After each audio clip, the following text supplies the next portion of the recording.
paranormal. It surrounds us. It's everywhere. Tonight, you will hear from the people who live and work within these highly active locations, all in the efforts to discover America's most haunted. With your host, ghost hunter and author, Dan Terry.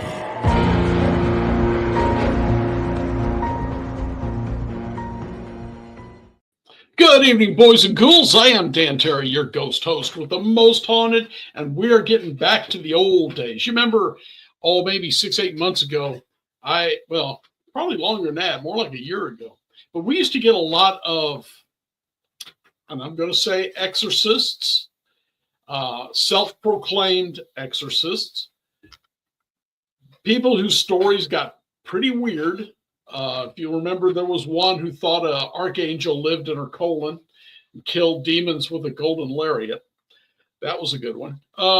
There's been several, some very, it sounded right. What they were saying sounded good. And others, that was pretty wild. Well, actually, I found someone here who's agreed to come on. Her name is Victoria Jaye, and she does more clinical research on the whole concept of demons, not just, there's one, I have to get holy water and throw it at him. No, this lady has really gotten done with the research. She's a demon folklorist, paranormal researcher. She is the author of a book called The Black Hours about demonic things. And she has a podcast on Spreaker, and you really need to check it out. It's got some really interesting stuff, including Zuzu. And it's under the name Demon Folklorist. So without more, let's bring up Victoria and listen to what she's got to say. Hey, everyone. Victoria, your stories, you and I were talking before the show. It's really intriguing. There's so much here. And one of the things I want to bring up, and I've brought this up to many ghost hunters who's been on the show. Every time there's a new demon movie out, we get swamped with calls, people claiming their house is demonic. It's got a demonic possession. They're being attacked. It's television. It's movies. Why are these people suddenly seeing this stuff? My guess is because that's all they're told it could possibly be. Also, sometimes people go even deeper than that, and they're like, oh, my life is a mess. It has to be a demon, because there's really no fault if it's a demon. Like, what are you going to do? And they have Bible backing. A lot of people don't believe in ghosts. A lot of people don't believe in poltergeists and jinn and all the other things it could be. So I think demons are easy because they're flooded with oversaturation of demons in media. And that's what my current research is about. And we've talked before, again, my point has always been demonic cases are extremely rare. I've had people get angry at me when I say you got a ghost. There's not much you can do about it. Just learn to live with it. If you want to sage or do this or that, maybe it'll help. But they get angry with me because it's not demonic. Right. I've had this too. It really is because people, for whatever reason, though demons are so much bigger and scarier and stronger than, ghosts and other types of entities. It's the thing that people, it captures the popular imagination really well. So ever since The Exorcist came out, suddenly exorcism was on your TV screen. In your living room, it was much closer. And this idea really just entered our minds and our hearts. And I personally think that why that's happening is because the average person feels very out of control in the world to forces that are not within their ability to control. Mm-hmm. So like the economy or job market or things like that, things they absolutely cannot control, much like a demon who is a much bigger, stronger thing coming into your life and wreaking havoc. So that's what I think is going on. And also just the fact that horror keeps producing this. and it's not the horror genre's fault. I'm a horror fan myself. It's not their fault because most people know that this is fiction. The real problem is what's called source amnesia. People get weird ideas from places that I call demonic fantasy and are like not tracing it back to the movie or the TV show or what have you that they got it from. They're not trained to think critically like researchers do. So weird ideas enter, the media all the time. And I think that's really why people are like, oh, well, it's a demon. It has to be because that's what people are told it could be, especially through religion. It is either angels, demons, and there doesn't seem to be much in between, at least from like more of a Christian standpoint. Once you get into folklore, though, you realize there's a lot more than those two.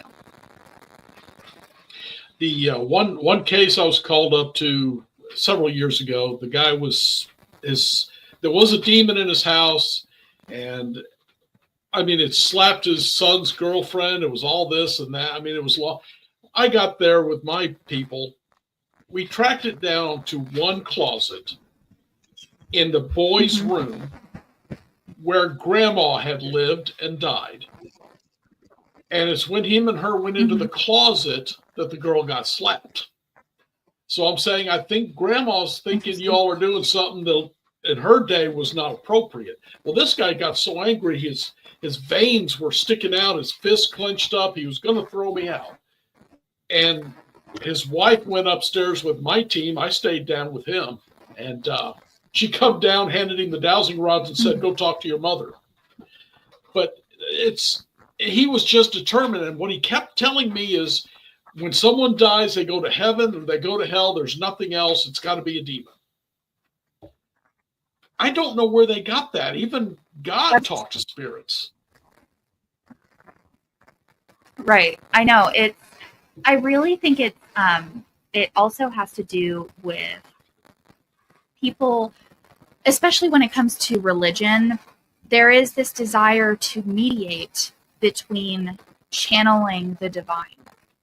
So churches don't like it when you do things like paranormal investigation or use things that are outside of the church, like tarot cards or crystals or any divination method, because they want to mediate that message between you and the divine and be your dowsing rod, essentially. So I think that's what's going on. And so they tell people, oh yeah, ghosts aren't real. That would be my best guess as to what's going on there, because there are plenty of ghost stories in media. Yes. So that's my best guess as to why that's happening.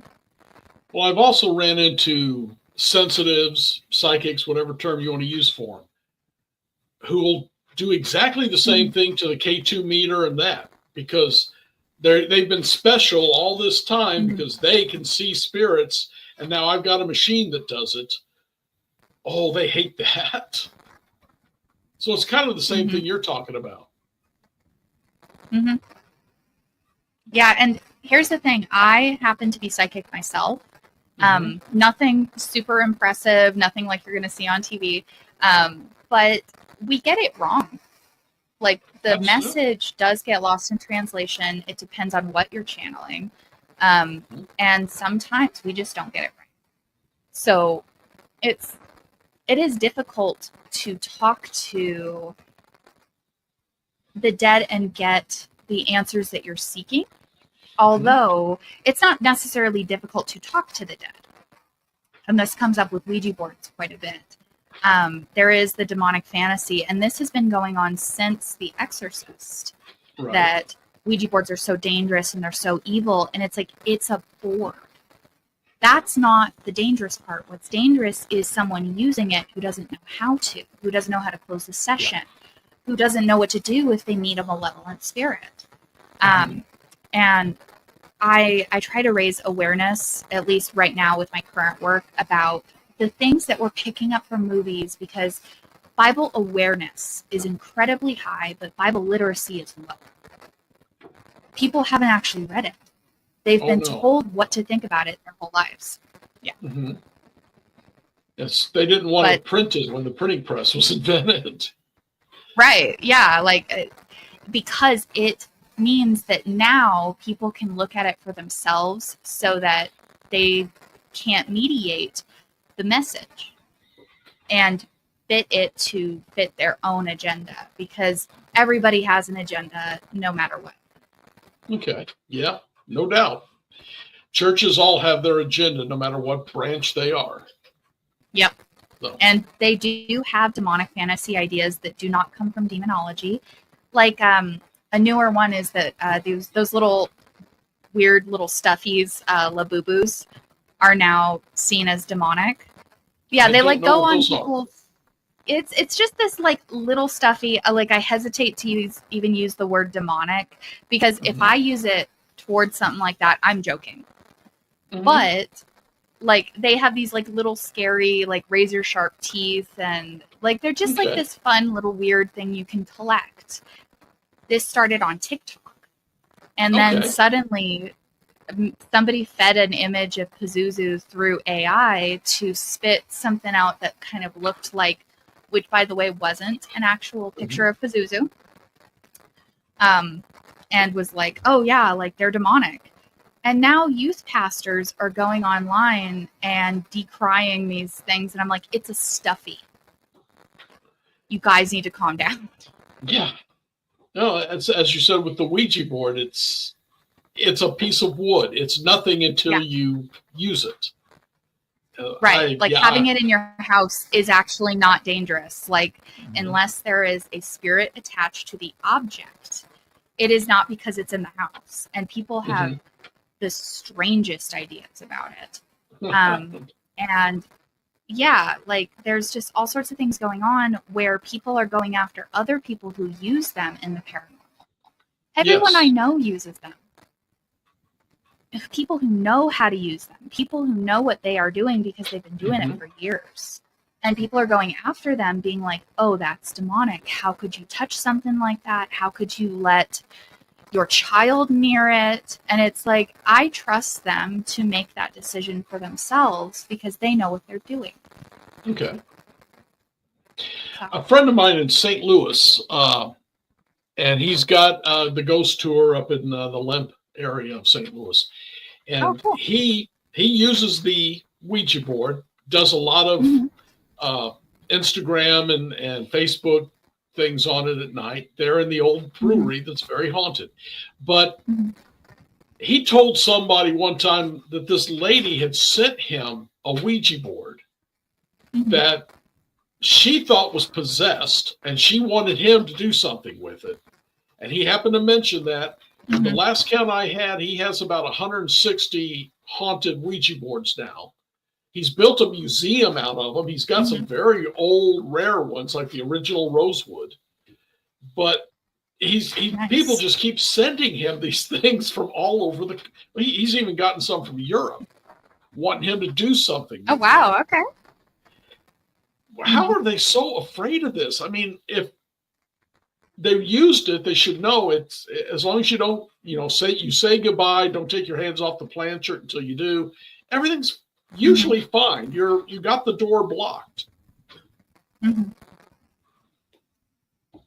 So again, this is partially because of The Exorcist, but it's also because people will use it once and have a negative experience. But also there is the argument in the paranormal that your subconscious mind is incredibly powerful. So you are expecting to have that experience. And that's why you're having it, because you brought that subconscious fear with you. I mean, we've all heard of Ouija boards. Back before I was doing this work, I was like, yeah, I won't touch one. Now I just simply don't, because I have no interest in talking to the dead.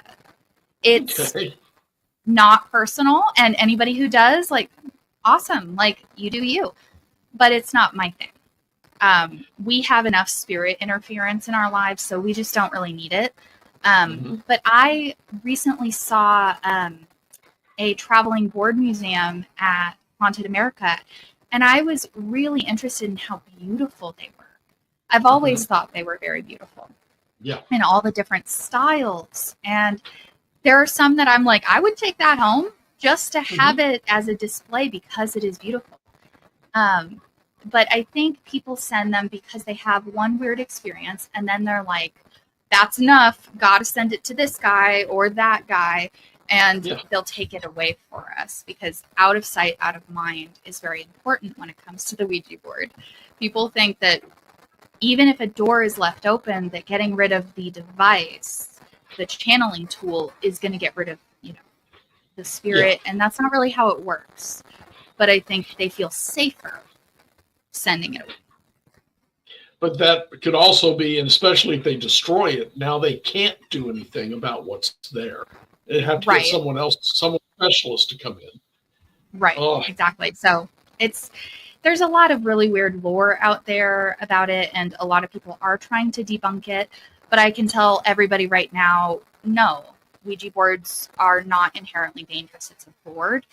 I tell people any tool that you don't know how to use could be potentially dangerous. Yes. There's always risk in the paranormal. Going into haunted places, we don't know what's in there. Mm-hmm. It could be anything. It could scratch you. It could push you. It may just not want you there. But no, demons are so rare that it's definitely not at the end of your Ouija board session. Not to say that it couldn't happen. It just is. It's so improbable. It's mostly not that. I worked with a man who had been in a home with a demonic problem, I suppose. That's what he says. I have no reason to doubt him.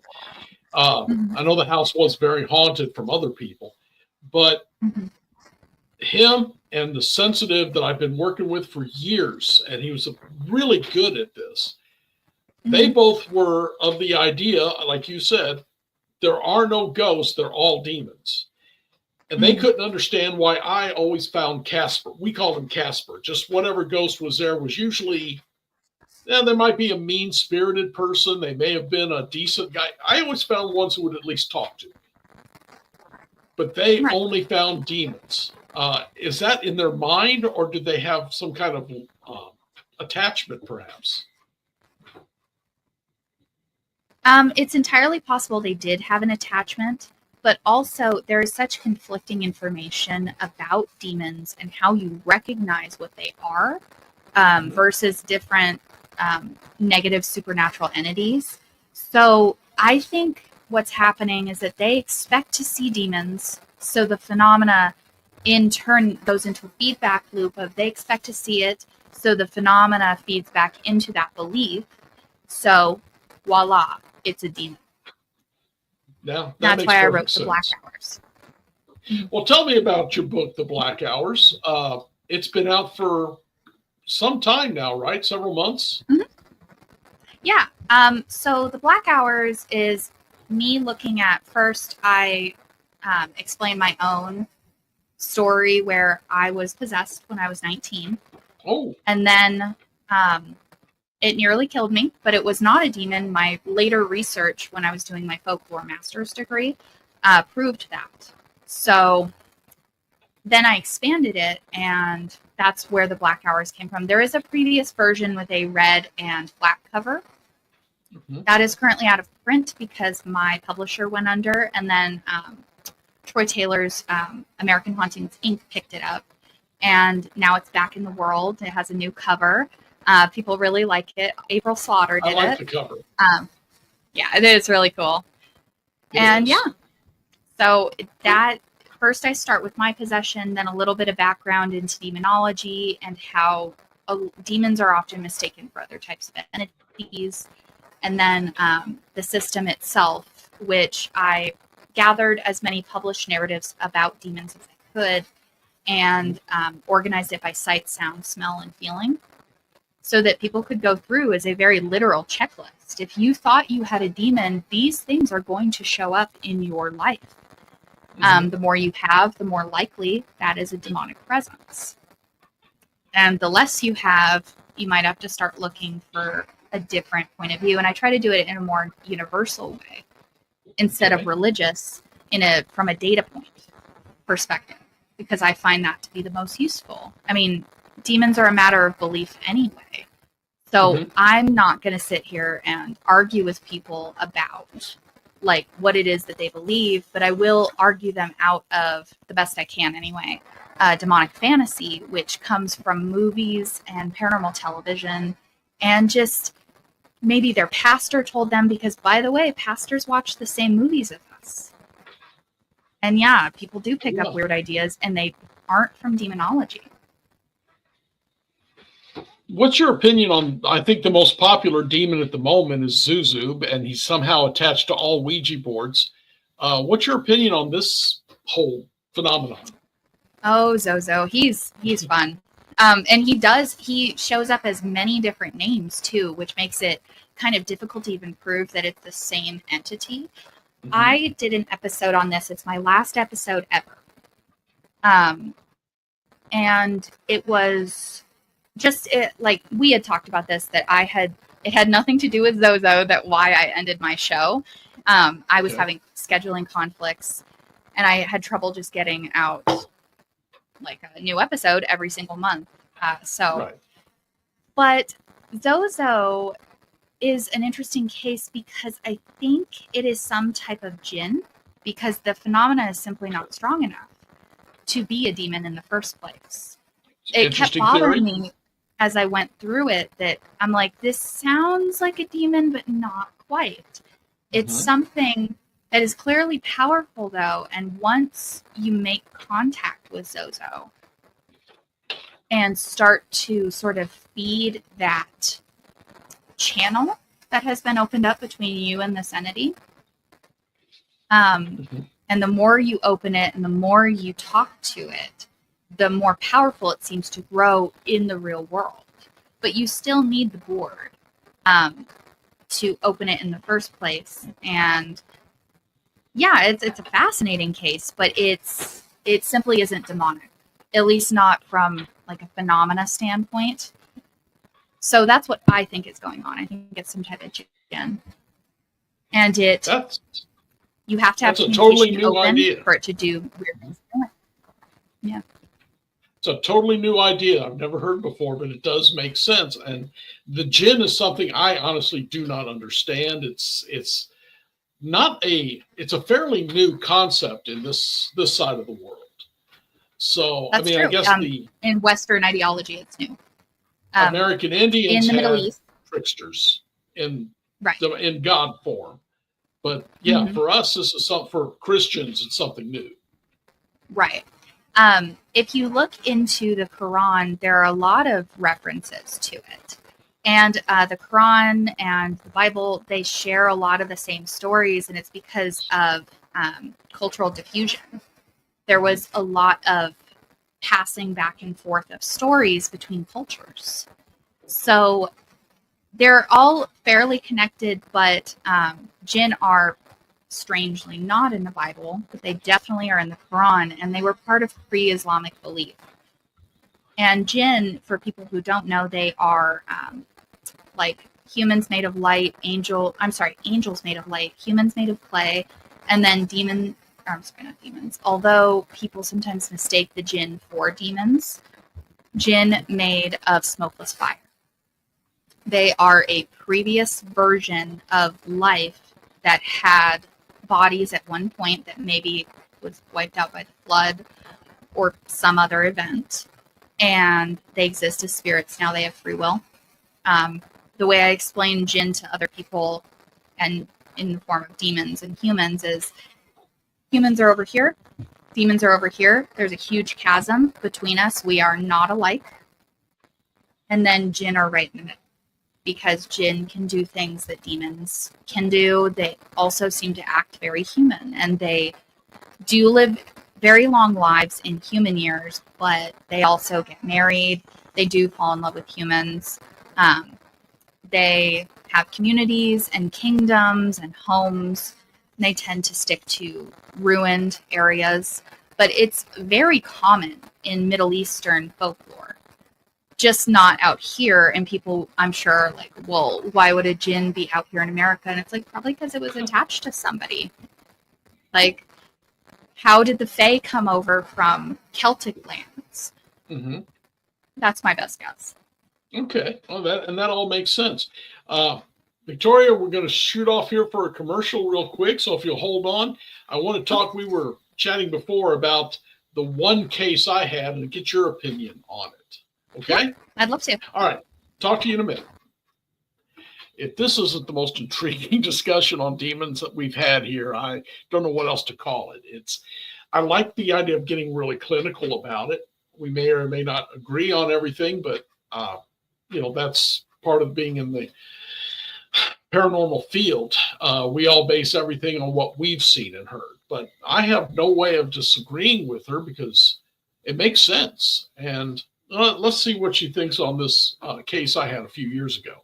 And I want you guys to tell me what you think about this one, and we'll talk more in a minute.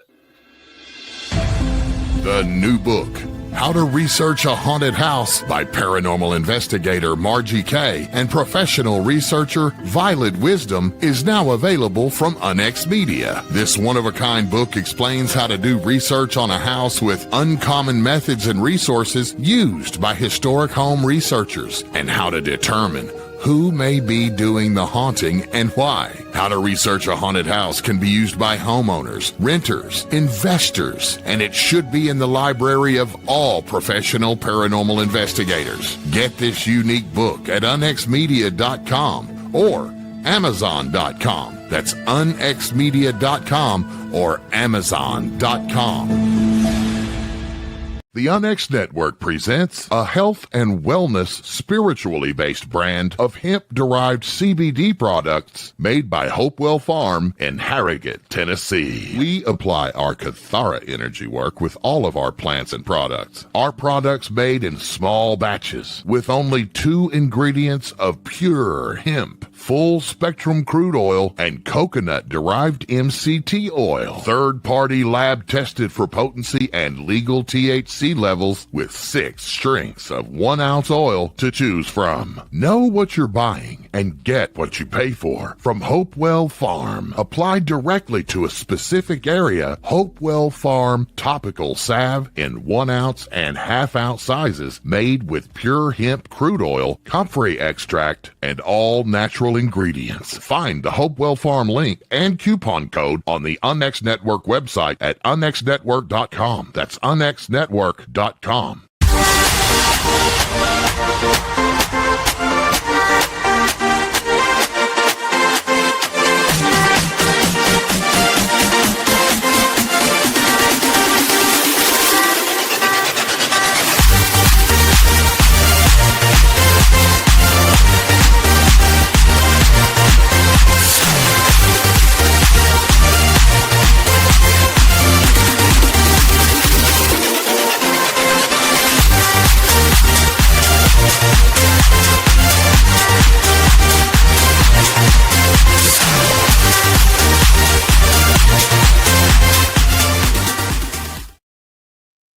All right, friends, we'll talk more at the end of the show about joining the Unex Network, all that good stuff. But I want to get back to Victoria Jaye because our discussion has just been incredible, and I want to get more into it.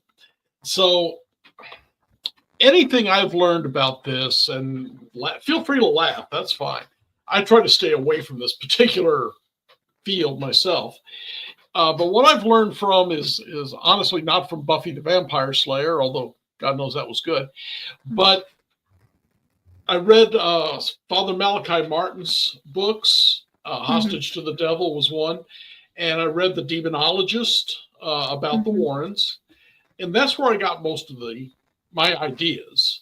So we had a guy come to me when I was working a night shift in the police department. He was a Chrysler line worker. He said eventually, after he finally got to the point, when they moved into the brand new house they had bought, it was of course not a new house, but there were crucifixes on every wall. Said he took them all down. Then this thing started happening, stuff falling off counters, things being moved. Then his son was seeing a black figure that would just stare at him in the night and was scaring the kid very much. And then another thing came in that looked like it was wearing a duster and a cowboy hat, and it made the bad one go away. So the boy trusted that one, which sounds very intriguing. Then things started getting actually knocked off the counter in front of people. I called some friends of mine. These people were saying they felt really like there was just something really evil there. I went in with my team. One of the videos we got, and I lost it, that machine went bad, but there was a dog in the floor. There was a cat laying on the back of a couch. An orb came in through the wall, did a big circle in the room, and the dog followed it with his head. Then it stopped and just stopped in front of the cat's nose for like 30 seconds and then disappeared. And I've never seen a dust orb do anything like that before. Then I called some friends of mine I said, hey, this sounds demonic to me. What do you all think? They said, well, we'll schedule a time to come and see it because at least it's not out of the house yet. There's things we can take care of. The very next morning, the guy called me and said, my son's seeing it on the school bus now. I called my friends who do this sort of thing. They said, oh, we'll be right there. They came in. They started a ruckus with it. I was actually working that night, couldn't be there, but off and on. They said they drove it away eventually. And then he was telling this story at Chrysler. Someone said, hey, my sister's psychic. Can she come and check it out? He said, sure. She said, oh, there's a little child outside. Come on in, sweetie. It's all right. And it all started over again. They called me. I said, you're going to have to get a priest or a preacher now. There's nothing I can do for you. We've done all we could. Allegedly, this Episcopalian priest, I guess they are, drove it out to a property next door that a house had been recently torn down on. Said that's where it was from. He said he got rid of it. They had no more problems, but they moved about 4 months, 5 months later.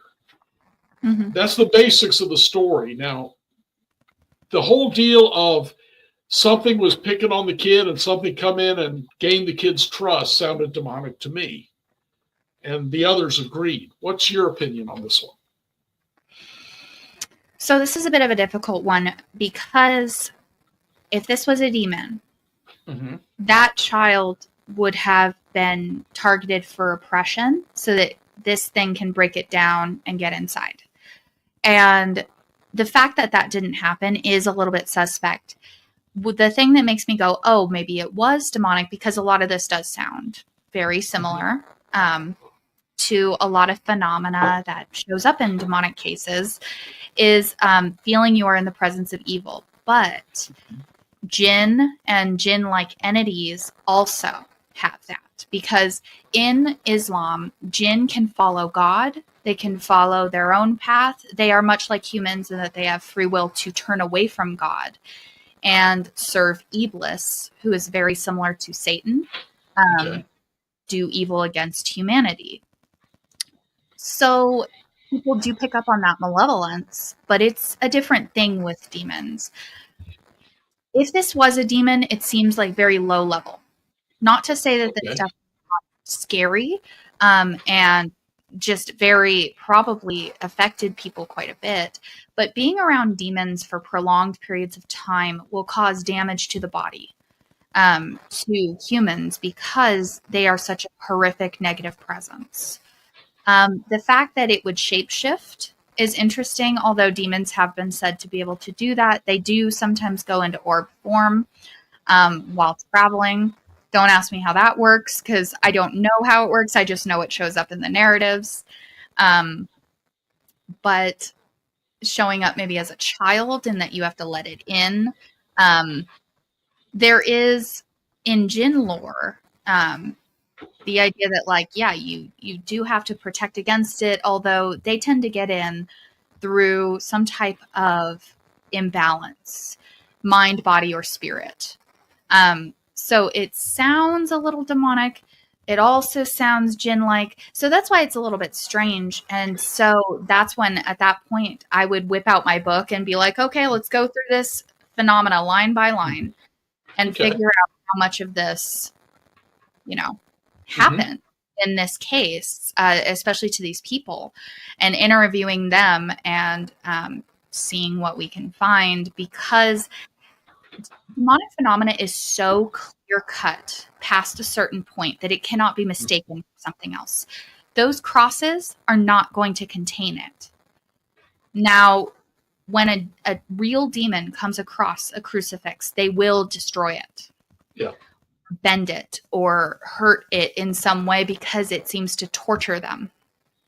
The fact that this didn't happen gives me pause as well. Okay. Because that's just not, they hate it. They hate it so much. It's like it physically pains them. So they're going to change it in some way or destroy it and yeah, like that's one thing that my mind's like, no, I don't think so. Okay. Or it's such a low level demon that maybe that could hold it. Okay. But even the low level ones still have an element of power because all demons, no matter what level they're at, because there's a hierarchy in hell, same way there is in heaven, they all have abilities that far transcend humans. So that's what I think. I don't have an answer just because like that, the phenomena isn't lining up because. Okay. So it does sound like a demonic infestation, the way that it has progressed. Mm-hmm. But why were there no possessions? Why was there never even the attempt at a possession? That comes with every demon case, you know? So it's a little strange. They just hadn't gotten to that point yet. That's the only thing It's possible. They hadn't wore him down enough yet. He came out seeking help too quickly. Good. Now there's a part 2 to this. Okay. About 4 years later, a friend of mine who's a ghost hunter called me and said, I got some friends in your town. They have something going on in their house. I want to know if somebody could investigate it. I wanted to know if you know anything about this. And it was the same address. So I talked to the guy away from the house. So when they're pulling in, they see a shadow person walking in the basement. They had some other issues, just noises and such. They had cut all the bushes. The last people had bushes almost completely covering the windows. And no, they had cut it themselves, but I said that was a good move, get natural light in there. And he said, what should I do? I said, ignore it. If I go in there, it might start it up again. You need to just ignore it. It ain't going to go away, but at least you're not giving it power. Maybe 3 months later, he stopped me out on front of the police station to tell me, you're right, that's working. We don't see it as often. Now and again, out of the corner of my eye, we'll see it, but it's not right in our face like it was. And I wanted to tell you that here because I don't want to call you and let it hear me. Okay. So there was something still there, but he wasn't giving it any power. Then at that point, I would say that whatever exists there is not a demon. Okay. Demons cannot be ignored. Now, this was after the Episcopalian allegedly ran it out. I don't know. That's what I was told. I was not a part of that one.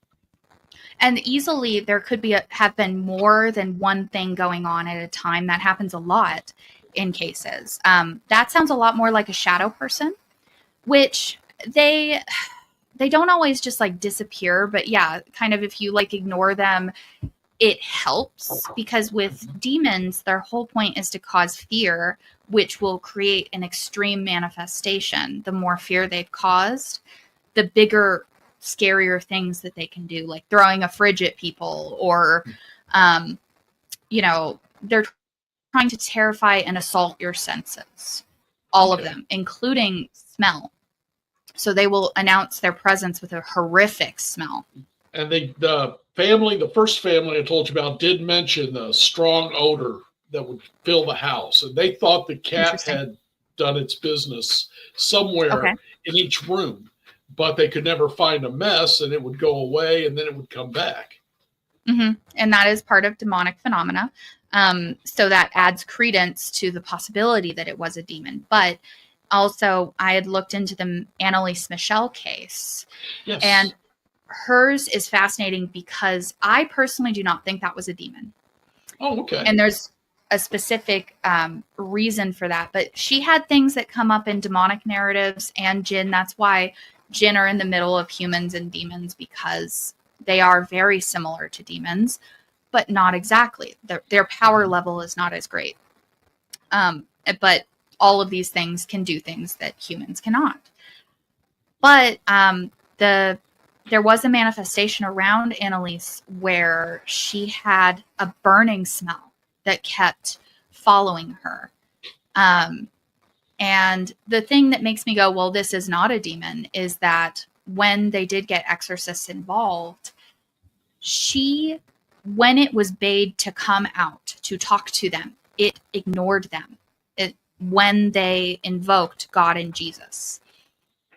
A demon cannot do that physically. Mm-hmm. They are bound by certain divine laws. And one of them is that using the name of God will cause them to listen, to bow, because they can't ignore it. The fact that this thing could tells me it is something else.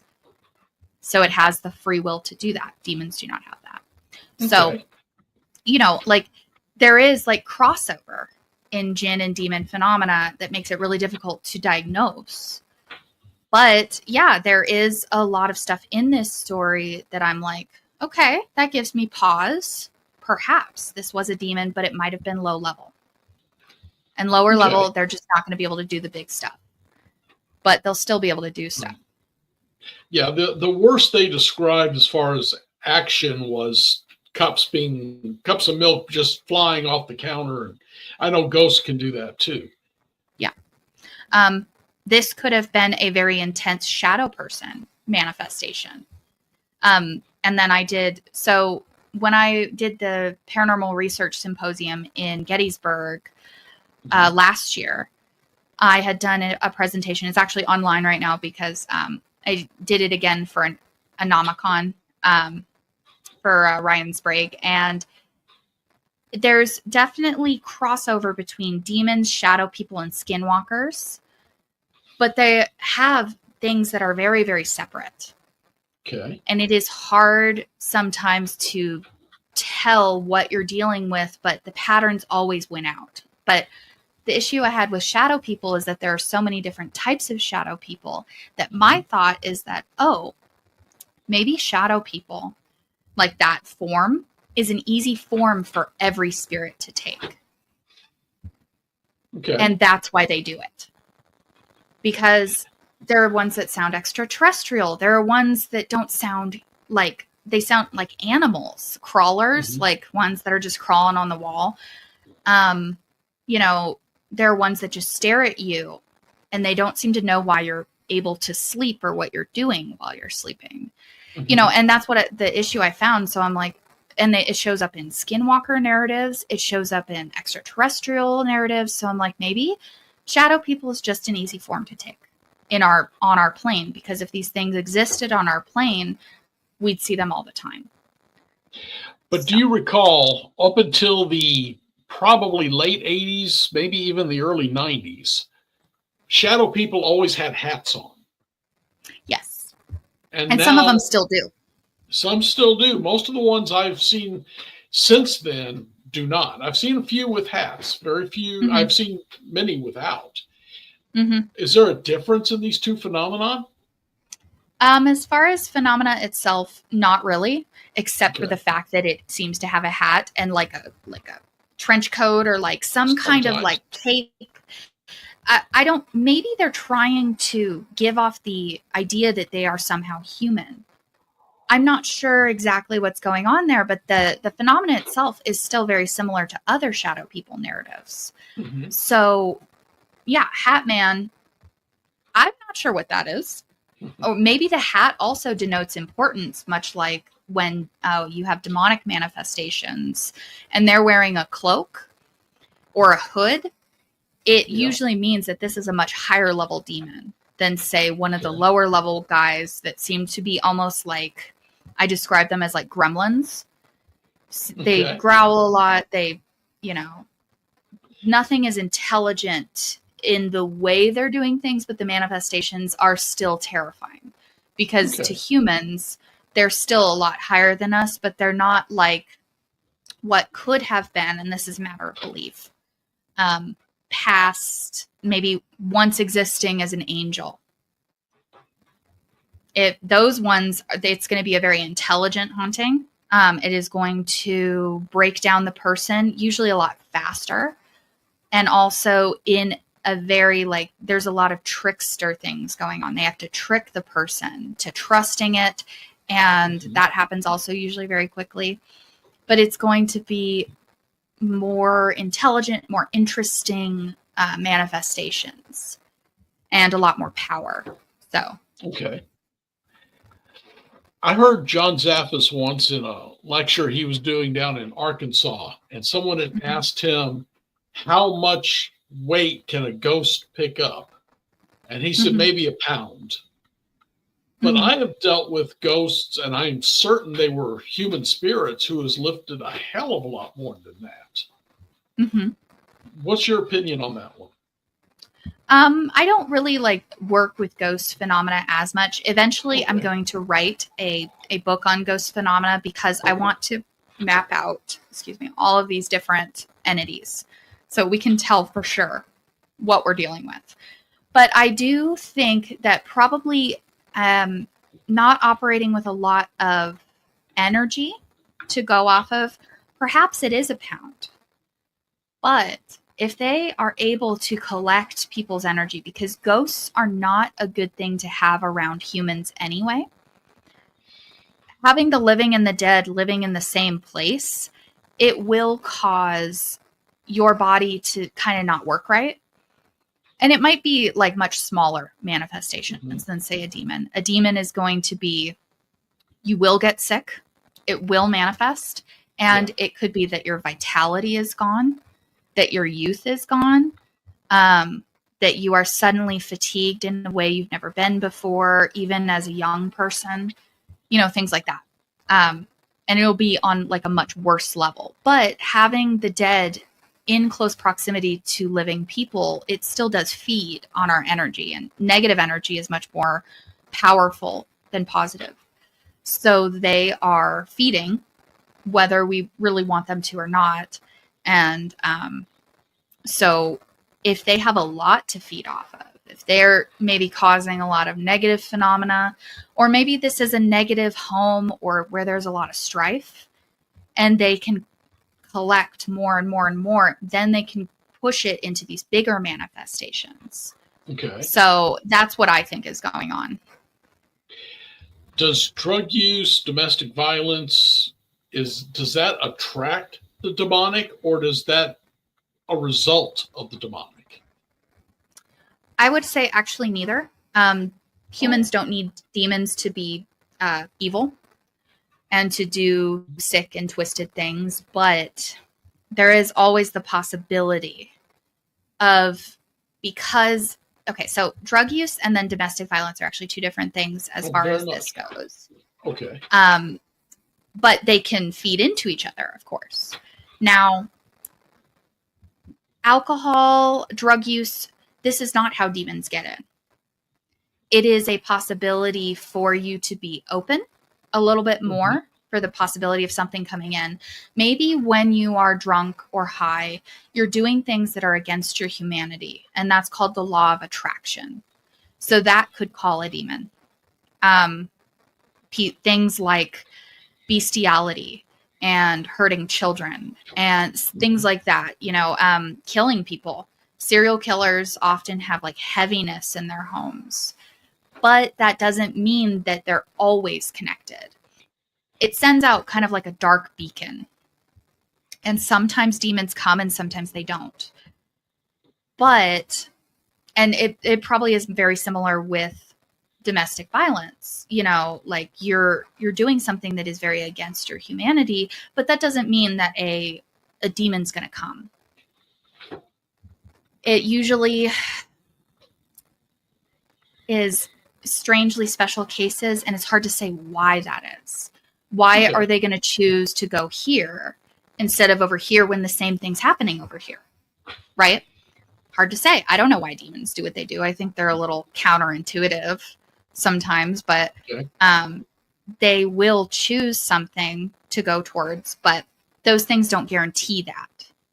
Mm-hmm. It's a possibility. The other ways that they get in are law of invitation. So you have to have the door wide open for them to come through. And people are like, well, the Ouija board. And it's like, okay, but no cases actually, like they might start with the Ouija board as like a little doorway that they're kind of got their foot in. Mm-hmm. But demons need big doors. These are gigantic creatures. They're like 9 feet tall or something for the people who have actually seen them. Mm-hmm. So they might have their foot in if you keep talking and feeding, but they need actual permission to come into your life. So that's the law of invitation, and that's the difference. Law of attraction. Sorry? You don't believe that you can wander into a place and there's one in there that decides to attach to you. So yes, that is the third thing. It's called already inhabited. So it means that that place has been chosen as its base of operations, as its home. You actually encroached on it. So now it might choose to attach to you. And then we have scent. And this means that somebody using very dark magic, used to hurt or steal, has sent it after you, because demons can be bound by dark magicians for a period of time until they sort of like stop obeying, or it breaks out of that, or it kills the magician. It's really hard to say. There's a lot of that through like history of the occult, but that doesn't mean that they're always going to continue to do that magician's bidding. But this is not very common. And people like to latch onto it because of popular imagination and media, that it's always like witchcraft. And it's like, actually, a lot of witchcraft is focused on the day-to-day life of making your life better, folk healing, essentially. So it's incredibly uncommon, but it does happen. Okay. So those are the only ways that we know of for right now that demons actually get into people's lives. So everything else is either demonic fantasy, or it is churches or TV shows pushing an agenda to make you more afraid. Okay. Victoria, I wish we could talk for another couple hours because you're so full of this information. I love talking with you, but I do have to move along. No worries. Where can people pick up your book, The Black Hours? And by the way, I love the type of print they used for your name down there. Right? It looks cool. So you can pick it up wherever you get books. It's on Amazon. It's on Barnes and Noble. Whitechapel did the distribution, so it's available pretty much anywhere where you get books. Is there ebooks of it available? Sadly, no. That's the one thing that we ended up not doing, but I will let people know if it ever does become available through an ebook. And your next book, do you have a title for that one yet? Hell, Horror, and Despair, Tracing Demonic Fantasies Influence. Okay. Well, please let me know when that one's out, because I certainly do want to talk to you again. This has been an incredible interview, and you're so much better than a lot of the exorcists and demonologists I've talked to. Hey, thank you. I don't do what they do. That's why I don't call myself a demonologist. I don't go into these places. I'm a little too psychic for that. I don't look at translation or any of that kind of work, but I look at, the folklore and the way that it affects things. So that's why I call myself the demon folklorist. I'm the only one. Oh, I like that. And that's what got my attention when I said, hey, I need to talk to her. So thanks for coming on. And would you hold on for just a minute? I'll be right back as soon as I finish up the show here. If you didn't get something out of this long discussion, then you're not trying. I think her most of her ideas are right on, maybe all of them. Again, I got mine out of popular books, Father Malachi Martin, and of course the Warrens. So I am never going to try and say I know as much as she does. I don't know much about the whole case. And Jinn, I know all but nothing about. But what she says makes sense, and it does go along with what some of the others say. They just seem to take it a lot farther. And I'm sure Father Martin wouldn't even consider that a jinn exists. So there's a lot of neat stuff there. Hey, real quick, guys, I do want to remind you to join up with the UNX Network. Go to unxnetwork.com. You can go down a little bit, put your information in, and you get the blog, which is just burning up lately with all the Tic Tacs, the government coming out with more, military coming out with more information on UFO sightings, cryptids, ghosts, demons, witchcraft, all of it's covered there. There's also the newsletter with all of our shows. We've got so many shows on all those same topics. And then again, once a month or once every other month, I think it is now, you get the magazine sent to you by email. These are a couple of different ones. This is one on the left, the dark one, that I had 2 stories in. One about the haunted battleship North Carolina and one about Halloween legends. Then also recently I've done an article on dolls, conspiracy. There's articles on cryptids. This particular one had the final article about the Tri-County truck stop outside of St. Louis on Old Route 66. It was one of my first investigations. It was incredible. Recently it got hit by a tornado and it is all but destroyed. So I don't think there'll be any more there, but it's a shame. Anyway, thanks for coming in. I want to thank Victoria for being here. She was just awesome. And I want to remind all of you good people, as best as you can, to, stay spooked. Good night.